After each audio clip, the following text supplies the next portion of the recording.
Olá pessoal, tudo bem?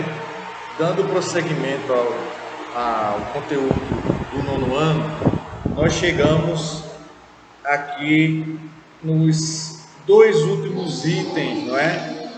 Do que é considerado o estopim da guerra na página 15, que é o desejo da formação da Rússia, de uma grande Rússia, uma Rússia forte, uma Rússia que seja um império que tem uma forte formação territorial, uma gigantesca formação territorial, além do que já tem na sua origem, para que os países do leste europeu, todos aqueles ali, tivessem sob domínio da Rússia. Eu disse, inclusive, que vocês tivessem um cuidado muito grande com essas situações, que o mapa, a questão geográfica, é importante para você compreender como esse momento estava disposto o mapa europeu, que vai passar por várias mudanças. Não é isso? E aqui nós temos, na página 15, essa questão do pan-eslavismo.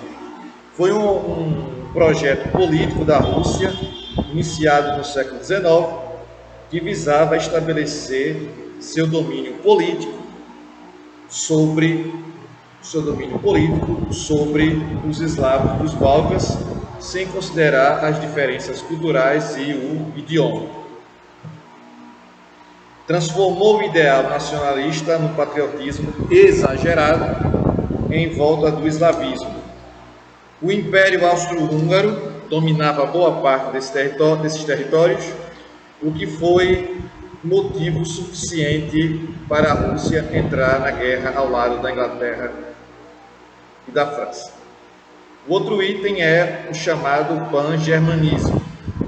Foi um período político originado na Alemanha, ainda no século XIX, que tinha o objetivo de unificar o Estado alemão, todos os territórios que tivessem a mesma origem, cultura e falassem o mesmo idioma, ou seja, tivessem origem germânica.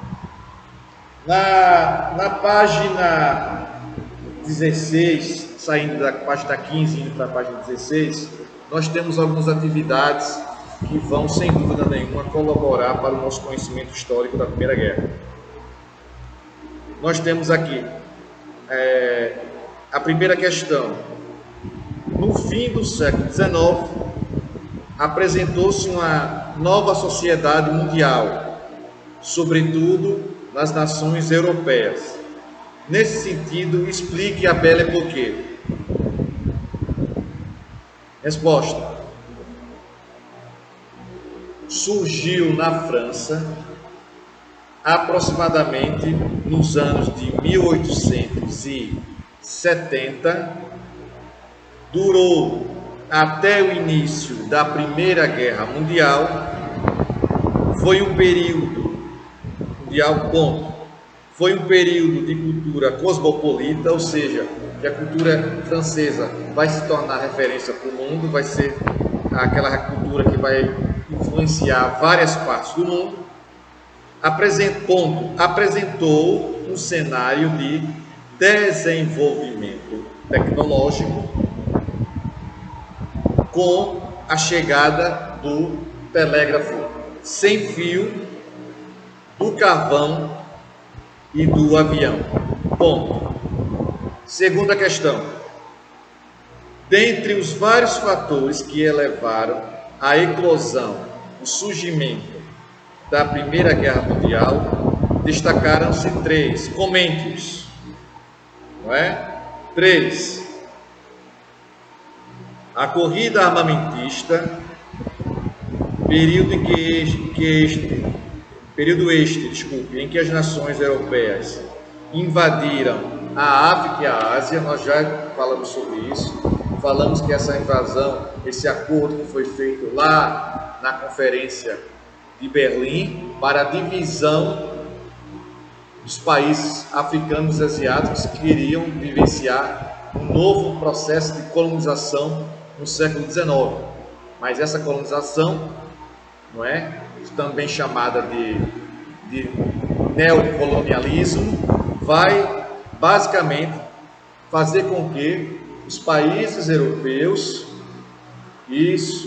desejassem a riqueza e as matérias-primas dos países africanos e asiáticos. Não é isso? Pois bem, voltando para a resposta então. Período este em que as nações europeias invadiram a África e a Ásia em busca de riquezas e matérias-primas. Associada a isso, uma corrida bélica foi desenvolvida. As nações buscaram se fortalecer com armamentos potentes e bem desenvolvidos, preparando-se para uma possível guerra. Bom, se foi a letra A. A letra B diz a política de alianças. A resposta. No período anterior à Grande Guerra, além da corrida armamentista, as nações realizavam políticas de aliança, a fim de desenvolver estratégias que consolidassem suas economias e garantissem as políticas territoriais. Ponto. Foi assim que se formaram a Tríplice Aliança, composta por Alemanha, Itália e pelo Império Austro-Húngaro, e a Tríplice Entente, composta por Inglaterra, França e Rússia. Na letra C, tem o sistema capitalista. Explicar qual foi esse fator que fez com que surgisse a Primeira Guerra Mundial, o sistema capitalista. O modelo capitalista de economia estimulava a rivalidade entre as nações, na busca de estabelecer força hegemônica. Repetindo, modelo capitalista de economia estimulava rivalidades entre nações na busca de estabelecer força hegemônica. Ponto. Tanto no neocolonialismo, esse termo neo aí significa o que, professor? Muito bem, meu querido, minha querida. Significa novo colonialismo. Quanto à corrida armamentista, foram reflexos desse sistema. Ponto. A África e a Ásia sofreram diretamente o processo imperialista do capital. Vou deixar a página 16, aliás, 16 já foi feita, a 17 para vocês fazerem. Aqui na página 18, nós temos a seguinte situação, né? Aconteceu aquilo que eu já mencionei. Vai ser só endossar, só confirmar aquilo que eu já falei lá no início da introdução, quando comecei a falar sobre a Primeira Guerra. Aconteceu, página 18.